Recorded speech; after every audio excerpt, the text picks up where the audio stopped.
মুখোশ আর মুখের তফাৎ মানুষই একমাত্র বুঝতে পারেন, কিন্তু তৃণমূল স্তরের যে ক্ষোভ বিক্ষোভ এখনো আছে তা দেখতে হবে। ঘণ্টাখানেক সঙ্গে সমান অনুষ্ঠানে এসেই প্রতিক্রিয়া অনির্বাণ বন্দ্যোপাধ্যায়ের।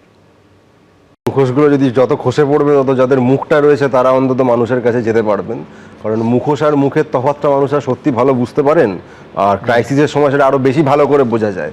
আজকে যে অভিযোগগুলি যারা যারা আমি দলের যারা করছেন তাদের কথা বলছি, তারা মূলত এই যে ক্ষমতার বলয় যেটা নিয়ে তাদের এত গাত্রদাহ আজকে আমরা দেখতে পাচ্ছি, তারা তো সেই ক্ষমতার বলয়ের যাবতীয় সুযোগ সুবিধা বলতে যা বোঝায় সবটাই তো তারা সেই সময় চেটেপুটে নিয়েছিলেন। এটা তো কেউ বলতে পারবেন না তারা ক্ষমতার বলয়ের বাইরে থেকে, সেই কোট আনকোট বৈভবের থেকে দূরে থেকে পায়ে হাওয়াই চটি পরে ট্রেনে বাসে করে গিয়ে তারা নিজেদের মোড়লগিরিগুলো চালাতেন। সেটা তো করতেন না।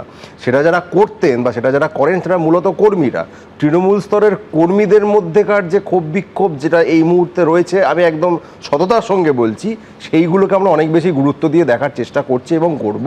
সেখানে কতটা আমরা সাফল্য পাবো না সেটা পরের কথা, কিন্তু মূল ভিত্তি সেই কর্মীরা যারা, যেটা বললাম, কার্যত ছেঁড়াচটি পরে ট্রেনে বাসে করে গিয়েও দলটা করেছে, ভালোবেসে করেছে, এবং যারা ক্ষমতার যাবতীয় সুযোগ সুবিধা চেটেপুটে নিয়ে আজকে তাদের গিয়ে মনে হচ্ছে যে এইগুলো এত খারাপ হয়েছিল, মমতা বন্দ্যোপাধ্যায় অত্যন্ত খারাপ মানুষ। যদি এতই খারাপ মানুষ তিনি হয়ে থাকবেন, তার কাছে আপনি ছিলেন কেন?